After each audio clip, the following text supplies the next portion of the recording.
우리 함께 나눌 말씀은 요한복음 6장 41절에서 51절 말씀입니다. 요한복음 6장 41절에서 51절 말씀. 제가 한 절 읽고 여러분들 한 절 읽고 함께 교독하도록 하겠습니다. 자기가 하늘에서 내려온 떡이라 하심으로 유대인들이 예수에 대하여 수군거려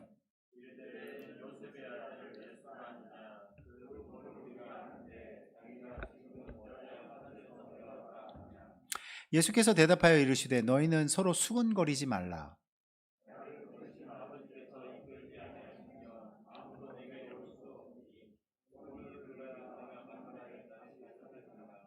선지자의 글에 그들이 다 하나님의 가르치심을 받으리라 기록되었은즉 아버지께서 듣고 배운 사람마다 내게로 오느니라.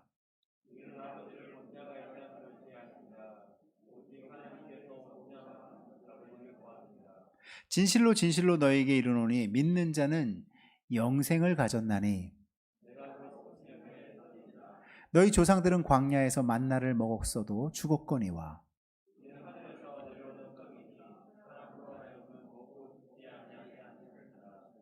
우리 다 같이 한 목소리로 읽읍시다.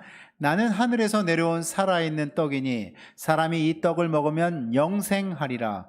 내가 줄 떡은 곧 세상의 생명을 위한 내 살이니라 하시니라. 아멘. 우리가 신앙생활을 하다 보면 신앙이 잘 자라지 않는 그러한 이유들이 있습니다. 신앙이 잘 자라지 않는 것은 우리가 신앙이 자라는데 걸림돌이 되는 것들이 있기 때문에 그렇습니다.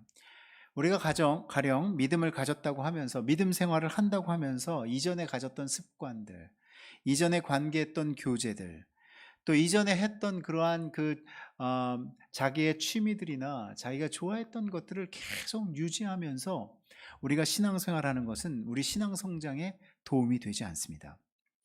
예를 들자면 친구들과의 모임이나 동창들 모임에서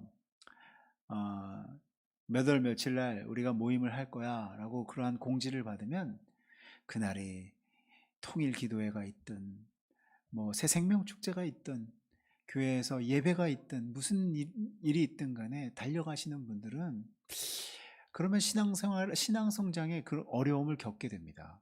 왜냐하면 이 신앙생활이 우선순위가 아니기 때문에 그래요. 아직 청산하지 못한 옛 생활이나 중독되어 있는 옛 습관들이 우리가 그것을 과감하게 끊어내지 못하면 우리가 건강한 그러한 신앙생활을 하기가 힘들다라는 것입니다. 왜냐하면 그것이 계속 우리의 삶을 잡아당기기 때문에 그래요. 그것보다 조금 더 어려운 문제가 있다면 성격적인 문제입니다. 하나님의 말씀이 필요하다는 걸 알아요. 그리고 믿음도 있습니다. 그런데 사람들과의 만남이 불편해요. 그래서 사람들과의 관계에 어려움이 있을 때 충분히 신앙 성장의 어려움을 겪을 수 있습니다. 사람들과의 만남을 원하지 않고 만남 자체를 부담스러워하는 것 때문에 신앙생활의 어려움, 신앙 성장의 어려움을 겪을 수 있습니다. 그러나 이러한 걸림돌이 있다 한다 한들 신앙생활에 큰 어려움을 주는 것은 아닙니다. 신앙생활 할 수 있어요. 그럼에도 불구하고 우리는 신앙생활 할 수 있습니다. 그러나 우리가 오늘 읽었던 본문의 내용처럼 말이에요. 정말 치명적인 신앙의 걸림돌이 있습니다. 그것은 바로 무엇이냐면 옛 습관을 끊지 못하는 것, 아니 사람들과의 관계가 어려운 것, 그것보다도 더 큰 걸림돌이 있어요. 그 걸림돌이 바로 무엇이냐면 예수님입니다. 여러분들이 의아하게 생각할지 모르지만 사실은 1세기부터 많은 그리스도인들이 예수님 때문에 예수님을 떠나갔어요. 그래서 참된 신앙을 좀 가지려고 왔던 많은 사람들이 가장 큰 문제가 예수님이기 때문에 예수님을 잘 알지 못해서 예수님을 잘 이해하지 못해서 예수님의 말씀을 잘 알지 못하기 때문에 예수님을 떠나간 사람들이 얼마나 많은지 모릅니다. 유대인들도요, 하나님에 대해서 예수님이 이야기할 때는 예수님의 말씀에 은혜를 받았습니다. 예수님이 하나님에 관하여 이야기할 때는 그가 훌륭한 랍비고 훌륭한 선지자고 훌륭한 제사장이라는 생각을 했습니다. 그런데 어느 날 내가 하늘에서 내려온 떡이다. 나는 하늘에서 하나님으로부터 보내심을 받은 자다. 아, 나는 하나님의 아들이야. 나는 하나님이야. 라고 이야기했을 때는 모든 사람이 예수님으로부터 등을 돌리게 하는 가장 큰 걸림돌이 됐다라는 것입니다. 사랑하는 여러분, 그 당시 유대인들이 갖고 있었던 그 패러다임이라는 것이 그들이 갖고 있었던 그 패러다임이라는 것이 다른 것이 아니었어요. 무엇이었느냐? 그들이 오랫동안 자기의 조상들부터 내려온 그 신앙의 그 틀은 바로 무엇이냐면 선지자나 또는 제사장이나 하나님의 사람으로 이야기하는 사사나 그러한 랍비나 그러한 영적인 리더자를 통해서 하나님을 배우고 공부하고 알아가는 것이 전부였습니다. 그렇기 때문에 좋은 선생님이 나타나면 좋은 선지자가 나타나면 그들이 그를 존경하고 그들의 이야기를 듣고 은혜를 받을 수 있지만 만약에 내가 하나님의 아들이다. 내가 곧 이 땅에 내려온 하나님이다 라고 이야기했을 때는 예수님을 떠날 수밖에 없는 예수님을 신성모독으로 모를 수밖에 없는 그러한 상황으로 벌어질 수 있다는 것이죠. 그래서 전혀 문제가 없었던 그 예수님이 서서히 사람들과의 관계에서 금이 가기 시작했어요. 예수님의 존재 자체가 그들에게 받아들여지기 힘든 존재가 된 것입니다. 그래서 오늘 본문에서 이렇게 얘기합니다. 우리 같이 한번 읽어볼까요? 자기가 하늘에서 내려온 떡이라 하심으로 유대인들이 예수에 대하여 수군거려 이르되 이는 요셉의 아들 예수가 아니냐? 그 부모를 우리가 아는데 자기가 지금 어찌하여 하늘에서 내려왔다 하느냐? 아, 이걸 우리 양은현 전도사님이 하시면 정말 실감 있게 하셨을 텐데 제가 배워야 되는데 지금 어찌하여 하늘에서 내려왔다 하느냐? 이렇게 한 거죠. 네, 좀 연습을 해야겠어요. 네. 그런데 이렇게 흥분하는 이 사람들에게도 분명한 이유가 있습니다. 왜냐하면 그들이 그의 아버지를 알거든요. 요셉을 알거든요. 마리아를 알거든요. 그런데 그 출신을 아는데 교육을 받지 못한 것도 아는데 어떤 랍비에게 들어가서 수련을 받은 것도 아닌데 그럴듯한 게 아무것도 없는데 하늘로부터 왔다. 하늘의 떡이다. 이렇게 얘기하니까 그들이 받아들일 수가 없는 거예요. 용납할 수가 없는 것입니다. 하지만 여러분들도 아시다시피 우리가 복음서를 읽어보면 그의 입으로 나온 말씀들이 너무나 놀라운 말씀들이었어요. 다른 선생님들과 비교가 되지 않는 놀라운 말씀들이었습니다.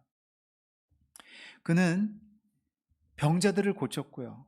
귀신 들린 귀신을 쫓아내고요. 그리고 날 때부터 앉은 뱅인 일어날 수 없는 자를 일으켜 세우고요. 날 때부터 눈먼 자를 보게 했습니다. 이거는 아무나 할 수 있는 일이 아니었어요. 이거는 하나님이 보내신 자가 아니면, 하늘에서 온 자가 아니면 할 수가 없는 일이었습니다. 그렇기 때문에 그들은 그 예수님의 그 하신 모든 행적과 모든 말씀과 모든 모습들을 보면 아, 이분은 하나님이 보내신 자가 맞구나 라는 것을 충분히 알 수 있었어요. 그러나 그들에게는 여전히 자신들이 갖고 있는 패러다임이 있었어요. 뭐냐? 메시아에 대한 패러다임이 있었습니다. 그 메시아는 누구냐? 강력한 권세와 강력한 힘과 강력한 능력을 가지고 이 땅에 와서 저 로마의 통치로부터 우리를 벗어나게 해서 온 유대를 통치하는, 온 이스라엘을 통합해서 이 주위의 모든 민족들을 다 점령해서 통치하는 그 메시아를 기다렸습니다. 그러니 그들이 보기에는 예수님은 너무 초라했어요. 예수님의 행적은 너무 초라했습니다. 12명의 제자를, 그것도 어부인 12명의 제자를 데리고 다니는 그 예수님은 그들이 기대했던 예수님이 아니었던 거예요. 그것보다도 더 힘들었던 것은 무엇이냐면 그 예수님이 유월절 어린 양이 되어서 우리들의 죄값을 치르기 위해서 십자가에서 돌아가시는 그 장면이 그들에게는 너무나 이해할 수 없는 장면이에요. 왜냐하면 성경에서는 나무에 달린 자마다 저주를 받은 자니 그렇겠습니다.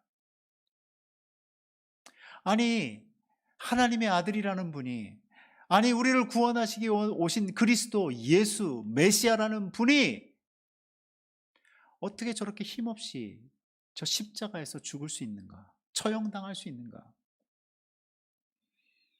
이러한 사실들이 예수님을 받아들이기에 너무 힘든 상황들이었어요.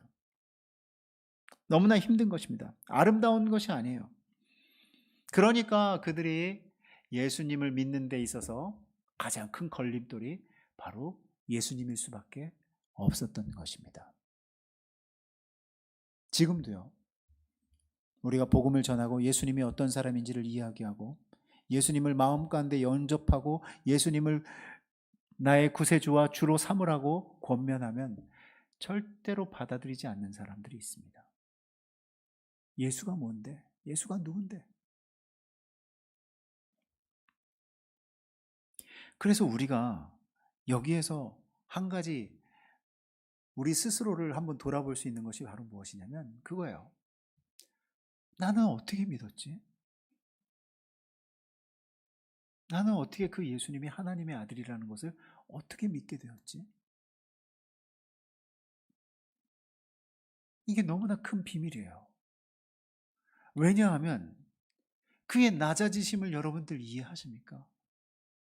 하나님이 인간이 되어서 구유에 나신, 그리고 어머니는 마리아고 아버지는 요셉인 저 모습을 한번 우리가 상상해 보세요. 어때요? 그 예수님이 하나님의 아들, 곧 이 땅에 내려오신 하나님이라는 생각이 드십니까? 너무나 믿기 힘든 사실이라는 거예요.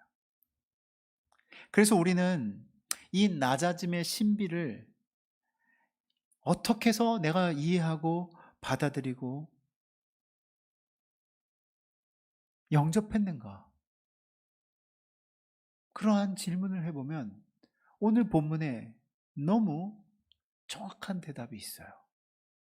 한번 그 정확한 대답을 같이 한번 읽어봅시다. 시작. 예수께서 대답하여 이르시되 너희는 서로 수군거리지 말라. 나를 보내신 아버지께서 이끌지 아니하시면 아무도 내게 올 수 없으니 오는 그를 내가 마지막 날에 다시 살리리라. 이거예요. 아버지께서 이끌지 아니하시면 아무도 내게로 올 수 없으니, 내가 그 모든 사실을 다 알고 있는데, 내가 그 모든 어려운, 그분을 믿기 힘든 그 걸림돌과 같은 그 모든 사실을 알고 있는데, 내가 그분을 내 마음 가운데 구세주와 주로 삼는 것은, 그것은 내 안에서 나오는 것이 아닙니다. 나의 본성에서 나온 것이 아니고, 나의 의지에서 나온 것이 아니고, 나의 지식에서 나온 것이, 나의 지혜에서 나온 것이 아니라는 거예요. 이 비밀을 여러분들이 정확하게 아셔야 돼요. 누가 이끌지 아니하면, 아버지께서 우리를 이끌지 아니하면 이 자리에 나와 있을 수 있는 사람이 한 사람도 없다라는 사실입니다. 그러면 예수님께서 뭐라고 약속하셨느냐? 아버지께서 이끌어서 나에게 오는 그는 내가 마지막 날에 다시 살리리라. 영생을 주시겠다라는 거예요. 뭘 더 기대하세요? 뭘 더 바라십니까? 이 땅에서 우리가 죽음의 두려움 없이 이 영생을 얻은 기쁨을 가지고, 영생을 소유한 그 기쁨을 가지고 이 땅에서 살아가는 것, 이 이상의 기쁨과 충만한 행복과 안전함이 세상에 어디 있습니까? 아버지께서 나에게로 이끈 자에게는 내가 마지막 날에 그를 살리리라. 믿으십니까? 별로 믿는 사람이 없네. 믿으세요? 예. 그래서 우리는 기억해야 되는 것은 세상에서 가장 걸림돌인 그 예수 그리스도의 그 낮아지심과 그 십자가의 죽으심과 그분의 구유에 태어나신 그 모든 것을 다 알면서도, 다 이해하면서도 그분을 나의 구세주와 주로 삼는 것은 하나님 아버지가 이끄는 사람입니다. 아멘? 네. 누구도, 어느 누구도 자신의 이성과 논리로 하나님의 아들 예수 그리스도의 인성을 이해하기가 힘들어요.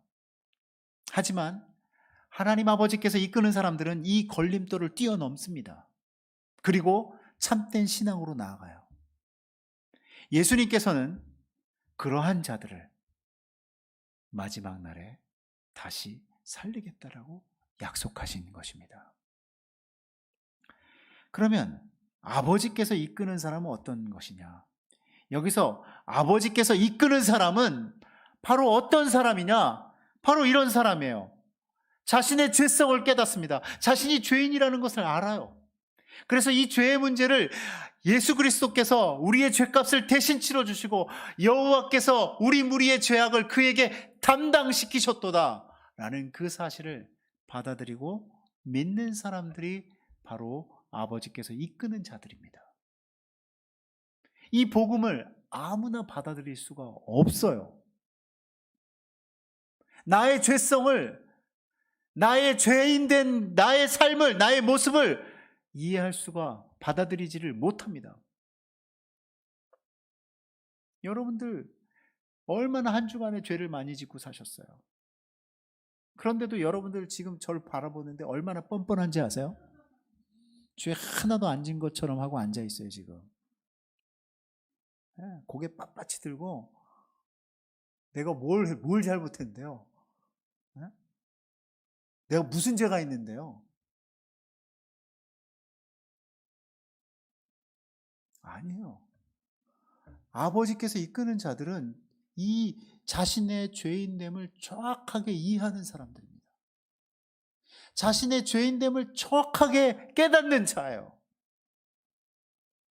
그래서 어떤 젊은이가 저한테 찾아와서 목사님, 제가 예수님 믿고 구원받고 하나님 나라에 갈 그러한 천국에 갈 믿음은 있는데 아무리 생각해도 내 삶이 그걸 따라주질 못해요.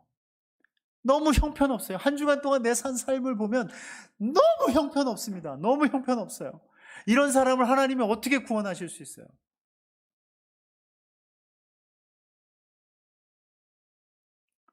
그래서 제가 얘기합니다. 그렇기 때문에 예수님이 그 죄값을 대신 치러주신 거야.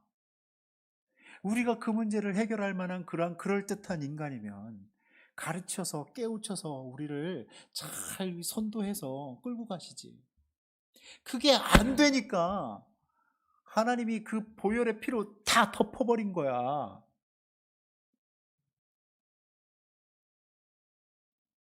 너가 그 예수님을 만났으면, 그 예수님을 믿으면 너는 구원 받았어. 영생을 얻었어.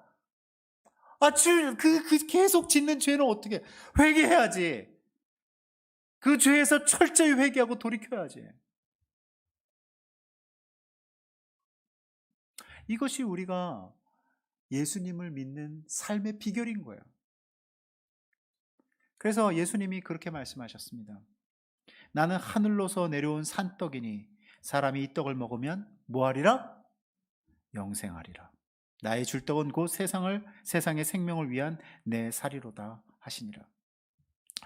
여러분들 잘 이해하세요. 이 당시 사람들은 이해 못했어요. 제가 분명히 알겠어요. 이 이야기를 듣는 이 사람들은 이해를 못했습니다. 그러나 우리는 그것을 이해했기 때문에 지금 이 땅에 살아가면서 우리가 성만찬도 하고 그러면서 이거는 주님의 살이니 하고 나눠주고 이것은 주님의 피니 하고 포도주를 나눠주는 것입니다. 우리는 알고 있어요. 그런데 이 말씀의 의미를 정확하게 이해하십시오. 뭐냐? 하늘에서 내려온 살아있는 떡이니 사람이 이 떡을 먹으면 영생하리라. 내가 줄 떡은 곧 세상의 생명을 위한 내 살이니라 하시니라. 여러분들, 그 떡을 먹기 위해서는 그분 자신을 우리에게 주셔야만 합니다. 우리가 그래야지 먹을 수가 있어요. 그분 자신을 주지 않으면 우리가 먹지 못합니다. 그래서 이 이야기는 무엇이냐? 내가 내 자신을 너희들에게 줄게. 어떻게? 내 목숨을 바쳐서 너희들에게 줄게. 그러면 그 죽음이 우리를 살리면, 그러면 우리는 그것이 생명의 떡이 될 수 있어요. 예수 그리스도가 우리의 생명의 떡이 될 수 있습니다. 아멘? 예. 그분이 내 죄값을 대신 치러주시기 위해서 나를 대신해서 죽으시면, 그러면 그분은 우리의 생명의 떡이 될 수 있어요. 그래서 더 이제 한 걸음 더 나갑니다. 예수께서 이르시되 내가 진실로 진실로 너희에게 이르노니 인자의 살을 먹지 아니하고 인자의 피를 마시지 아니하면 너희 속에 영생이 없느니라. 내 살을 먹고 내 피를 마시는 자는 영생을 가졌고 마지막 날에 내가 그를 다시 살리리니 내 살은 참된 양식이요 내 피는 참된 음료로다. 여러분들 이 말씀을 들으면서 육적으로 들으면 말이에요, 생각나는 존재가 하나 있어요. 네? 내 피를 마시고 내 살을 먹고 내 피를 마시면 영생을 얻는다. 그래서 내가 내가 그 드라큘라라는 영화가 어디서 나왔나 했더니 요한복음에서 나온 거예요. 요한복음에서 아이디어를 뽑아가지고 드라큘라라는 그러한 존재를 만들었구나. 우리가 이 말씀을 육적으로 들으면요 그렇게 됩니다. 그러나 우리는 알고 있어요. 영적인 의미를 알고 있어요. 뭐요? 그분 자신을 우리에게 주시겠다라는 거예요. 어떻게 해요? 그의 몸을 찢어서 그의 피를 흘려서 우리에게 주시겠다라는 것입니다. 그러면 그것을 우리가 받으면, 그것을 우리가 받아 먹고 받아 마시면 우리는 무엇을 얻는 거예요? 우리는 영생을 얻는 것입니다. 그래서 이것을 여러분들이 들으면 우리는 이해해요. 그러나 이것을 이해하지 못한 사람들은 예수님을 떠나갔습니다. 예수님이 가장 큰 걸림돌이 됐어요. 예수님을 믿게 하지 못하는 가장 큰 걸림돌이 됐다는 것입니다. 그러면 이 시대는 안 그런가요? 이 시대도 마찬가지예요. 이 시대도 그 예수님을 받아들일 수 없기 때문에 교회 나가지 않는 것이고, 그 예수님을 나의 구세주와 주로 삼기 싫기 때문에 신앙생활을 안 하는 거예요. 사랑하는 여러분, 그렇기 때문에 우리는 열심히 예수님을 증거해야 돼요. 이제 어떤 일이 벌어지는지 아십니까? 결국은 그때부터, 우리 같이 한번 읽어봅시다. 시작. 그때부터 그의 제자 중에서 많은 사람이 떠나가고 다시 그와 함께 다니지 아니하더라. 예, 다 떠나갔어요.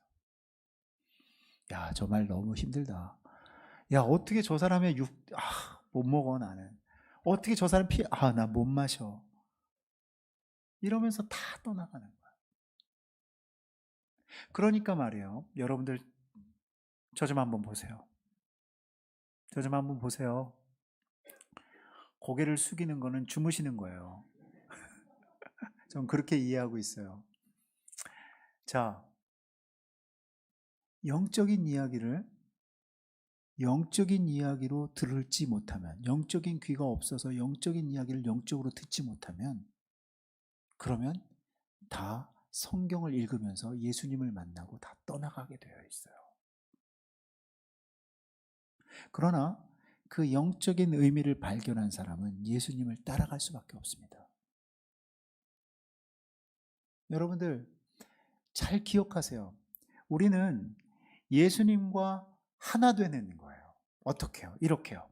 내 살을 먹고 내 피를 마시는 자는 내 안에 거하고 나도 그의 안에 거하나니. 여러분들 잘 생각해 보세요. 여러분들이 직장 생활하면 아시겠지만 직장에 상사를 하나 모시고 사는 게 얼마나 스트레스인지 몰라요. 네, 스트레스입니다. 우리 손 목사님도 백 목사를 모시고 있는 게 얼마나 스트레스인지 몰라요. 양은영 전도사님, 안동현 전도사님, 이 백 목사를 상사로 교회에서 지도자로 모시고 있는 게 얼마나 힘든 건지 몰라요. 스트레스인지 모릅니다. 그런데 여러분들 기억하세요. 그 예수님이 나를 주인으로 삼을 뿐만 아니라 나랑 같이 살아야 된대요. 내 안에 들어와서 나와 함께 동거하고 나와 함께 연합해서 살아야 된대요. 엄청난 스트레스죠. 엄청난 거예요. 그런데 내가 내 입으로 예수님, 내 마음에 들어오셔서 나의 구세주와 내 삶의 주인이 되어 주십시오. 이렇게 기도하고 예수님을 받아들였어요. 이건 기적이 아닐 수가 없어요. 기적이 아닐 수가 없습니다. 기적입니다. 이거야말로 아버지께서 이끌지 아니하시면 절대로 벌어질 수 없는 일이에요. 여러분들, 이 믿음은 어떤 믿음이냐? 예수님과 연합하는 믿음이에요. 예수님과 연합하는 믿음은 어떤 믿음이냐? 이런 거예요. 여러분들의 재정의 문제, 여러분들의 자녀의 문제, 여러분들의 건강의 문제를 예수님께 맡길 수 있어요. 예수님, 이거 좀 해결해 주세요. 맡길 수 있습니다. 근데 요 세 가지는 예수님께 맡기는데, 나의 전 존재를 예수님께 맡기는 것은 그거는 안 돼요. 거기까지는 안 되고요. 예수님은 어디까지만 하시면 되냐면, 제 재정의 문제, 제 자녀의 문제, 제 건강의 문제만 해결해 주십시오 하면, 그러면 종교예요. 기독교는 종교가 아닙니다. 기독교는 인격체예요. 예수님을 인격 대 인격으로 만나서 받아들이는 거예요. 어떻게요? 나의 삶의 주관자와 내 삶의 주인으로 모시는 거예요. 그러니까 이 세 가지만 맡기고 나머지는 여기는 참견하시면 안 돼요. 여기는 아니에요. 라고 하면 이것은 참된 믿음이 아닙니다. 이거는 일시적이고 현세적인 그러한 믿음이라고 해서 이거는 구원받는 믿음이 아니에요. 나의 온 전 존재를 예수님께 드리는 것이, 예수님 앞에 예수님이 나의 구세주와 주인이 되는 것이, 내 전 존재가 예수님을 따르겠다라고 결단하는 것이, 그게 참 믿음입니다. 아멘? 예. 예수님은 그런 거 원하시지 않아요. 요거 세 개만 주님 담당해 주시고 나머지는 내가 알아서 할게요. 이것은 내 전 존재를 걸고 예수님을 나의 구세주와 주인으로 삼는 것이 아닙니다. 사랑하는 여러분, 내 살을 먹고 내 피를 마시는 자는 내 안에 거하고 나도 그의 안에 거하나니 그랬어요. 이것은 뭐예요? 예수님과 연합된 삶을 사는 거예요. 처음부터 그게 잘 되지 않죠. 처음부터 그게 순종하지가 않죠. 그러나 그분과 교제하면, 그분의 말씀을 펴고 성경 말씀을 펴고 뭐라고 나에게 말씀하시는지 듣고, 그리고 내가 내 삶을 조종하고 바꾸면, 예수님 말씀 듣기를 정말 잘했구나 라고 내가 고백하는 그 순간이 바로 하나님을 경험하는 순간이에요. 믿으십니까? 우리는 궁극적으로 마지막에 박수를 칠 수밖에 없어요. 언제요?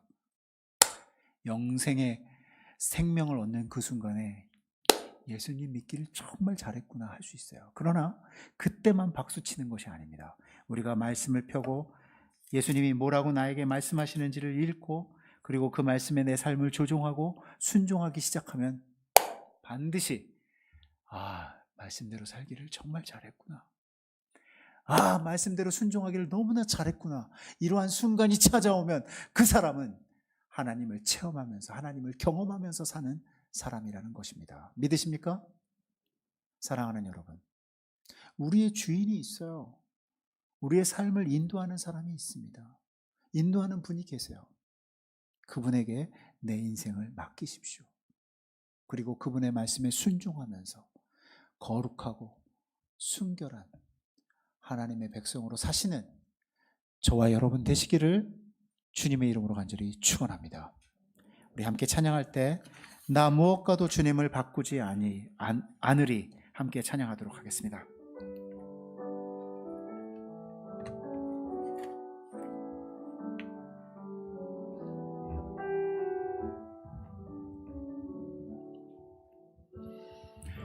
난 무엇과도 주님을 바꾸지 않으리. 다른 어떤 은혜 구하지 않으리. 오직 주님만이 내 삶의 도움이시니 주의 얼굴 보기 원합니다.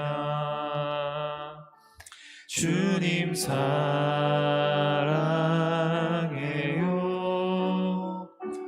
온 마음과 정성 다해 하나님의 신실한 친구 되기 원합니다.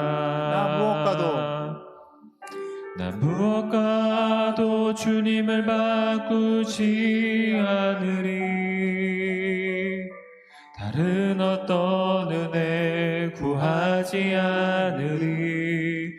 오직 주님만이 내 삶의 도움이시니 주의 얼굴 보기 원합니다. 주님 사랑해요.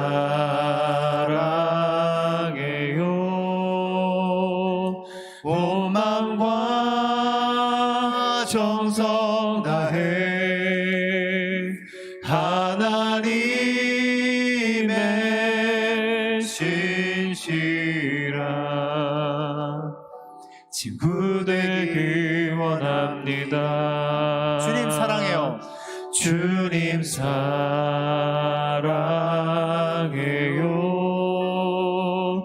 온 마음과 정성 다해 하나님의 신실한 친구 되기 원합니다. 할렐루야. 사랑과 은혜가 충만하신 하나님 아버지, 제가 주님을 깊이 사랑합니다. 온 마음과 정성을 다해서 하나님의 신실한 친구 되기를 원합니다. 아버지 하나님, 주님 내 안에 들어오셔서 나와 동거하여 주시옵소서. 나와 더불어 먹고 마시고 주님은 내 안에, 나는 주님 안에 거하는 그러한 복된 인생을 살아가게 하여 주시옵소서. 지금은 우리 주 예수 그리스도의 은혜와 하나님 아버지의 극진하신 사랑과 성령님의 감화감동 교통 내주 인도하심에